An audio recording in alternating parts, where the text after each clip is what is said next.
Mirëmëngjesi të nderuar teleshikues të Drita Televizion, do të jemi së bashku në emisionin What Happened Today, çfarë ka ndodhur sot.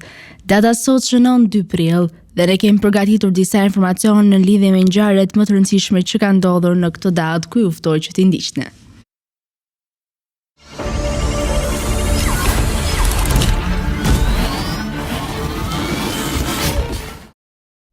Prill.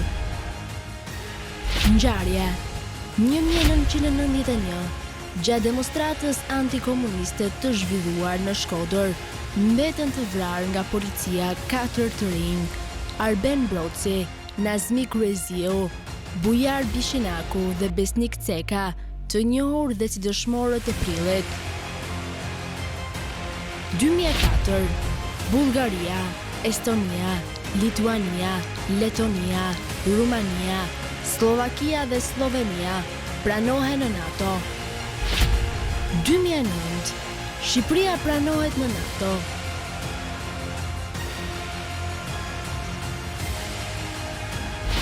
Lindje 742, lindi Charlemagne, mbret i Francës.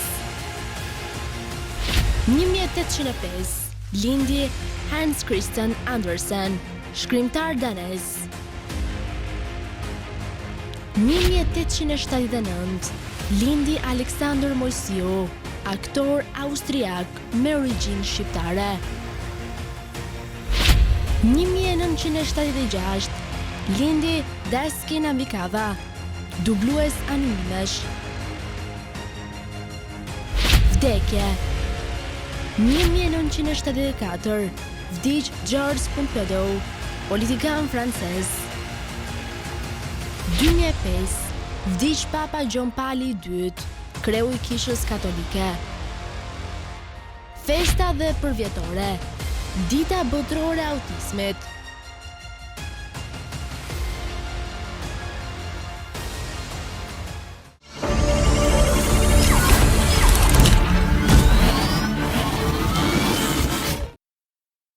Ndërkohë kemi përgatitur për ju biografinë e Thomas Edisonit, i cili ishte një shpikës amerikan.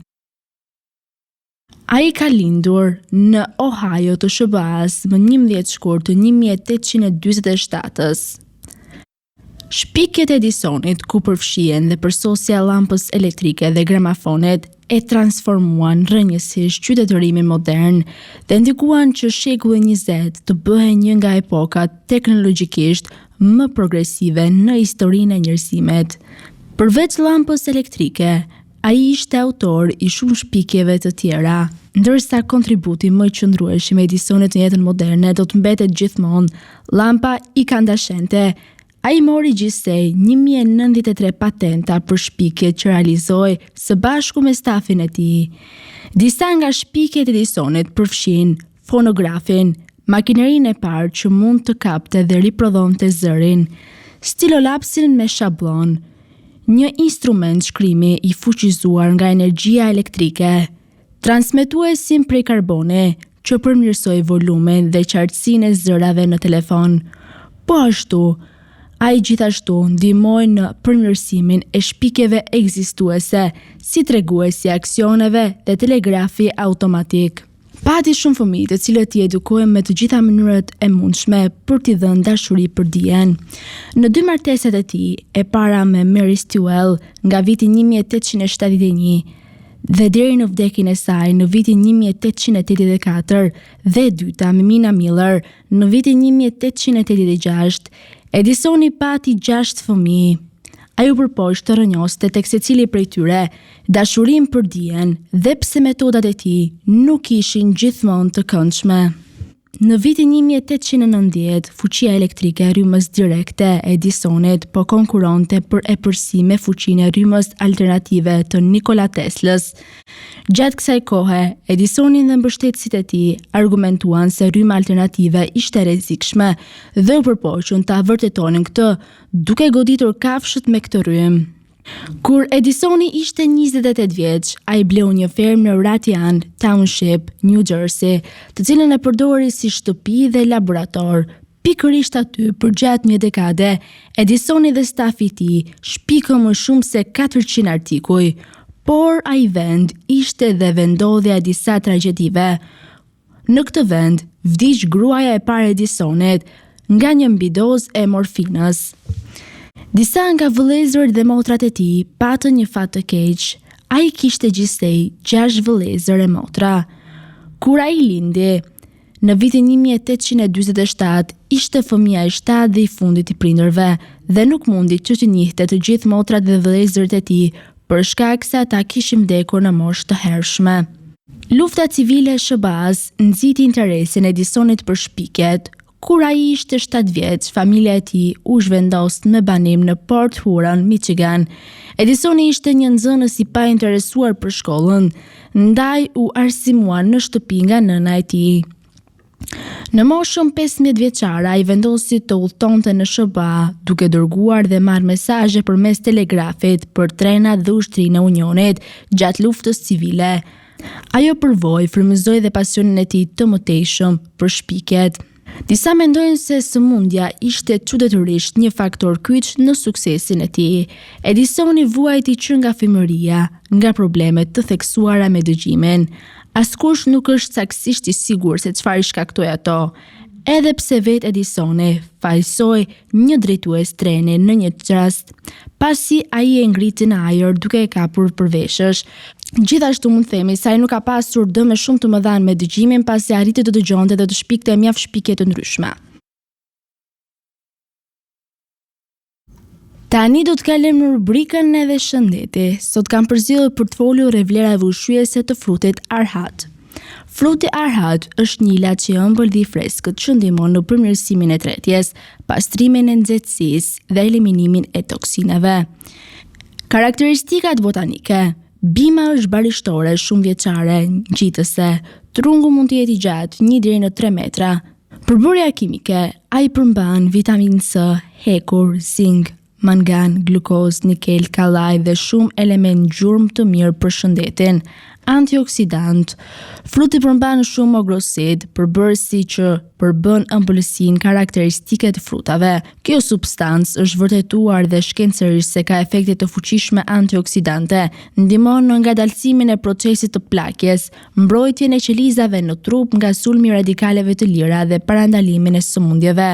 Ëmbëlsira natyrale e këtij fruti mund të zëvendësojë sheqerin gjatë përpunimit të disa ushqimeve dhe pijeve. Kjo frut gjithashtu ka një përmbajtje relativisht të ulët në kalori, kështu që është veçanërisht e dobishme për njerëzit me obezitet dhe diabet. Përdoruesit e rregullt gjithashtu zvogëlojnë rrezikun e këtyre sëmundjeve të rrezikshme. Për shekuj me radhë, mjekësia tradicionale kineze është përdorur edhe si një trajtim për diabetin.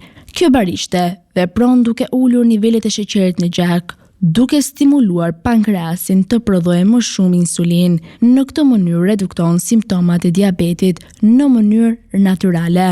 Mbështetje për parandalimin dhe trajtimin e kancerit.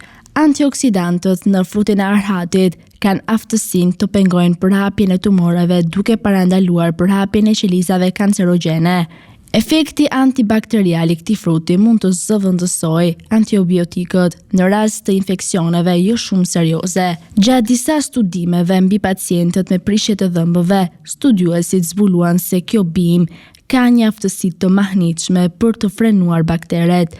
Përveç kësaj, ndihmon në parandalimin dhe mbështetjen e trajtimit të infeksioneve. Fruti arhat ka veti të ftohta për të ndihmuar në ftohjen e gjakut, për të mbështetur detoksifikimin e mëlçiv dhe për të pastruar zorët. Në të njëjtën kohë, ai është i njohur dhe për efektet e tij laksitativ, duke stimuluar tretjen dhe ndihmuar në efektin e saj. Parandalimi i sëmundjeve të frymarrjes dhe kardiovaskulare.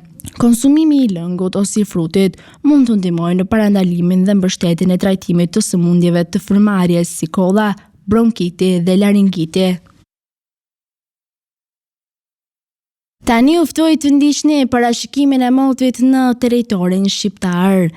Territori shqiptar për ditën e diel parashikohet të përshkohet nga një mot i paqëndrueshëm me kthjedhime, vranësira kalimtare dhe rreshqe shiu. Sipas parashikimeve, temperatura minimale do të jetë 3 gradë Celsius, ndërsa temperatura maksimale parashikohet të jetë 18 gradë Celsius.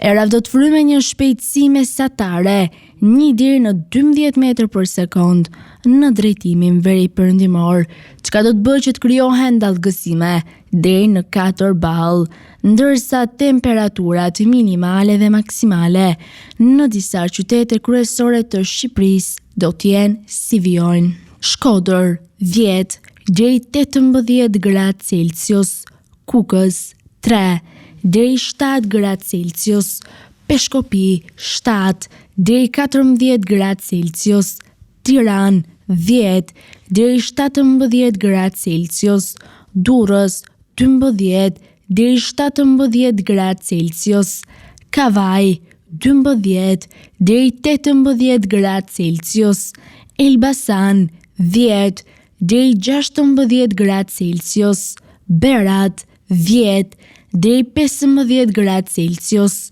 Korçë 4 deri 10 gradë Celsius, Vlorë 13 deri 17 gradë Celsius, Gjirokastër 7 deri 13 gradë Celsius, Sarandë 9 deri 14 gradë Celsius.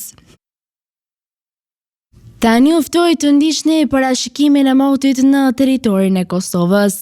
Territori i Kosovës për ditën e diel parashikohet të përshkohet nga një mot i paqëndrueshëm me kthjedhime, vranësira kalimtare dhe rreshje shio.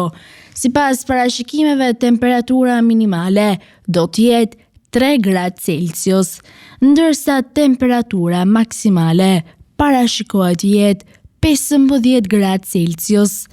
Era do të fryjë në drejtimin juglindor me një shpejtësi mesatare 1 deri në 3 metër për sekond, ndërsa temperaturat minimale dhe maksimale në disa qytete kryesore të Kosovës do të jenë si vijojnë: Mitrovica 6 deri 15 gradë Celsius, Podujev 4 deri 13 gradë Celsius, Skënderaj 3 deri 13 gradë Celsius, Pej 6 deri 12 gradë Celsius, Prishtinë 5 deri 13 gradë Celsius, Gjakov 6 deri 13 gradë Celsius, Malishev 6 deri 12 gradë Celsius, Gjilan 6 deri 13 gradë Celsius, Ferizaj 4 deri 12 gradë Celsius,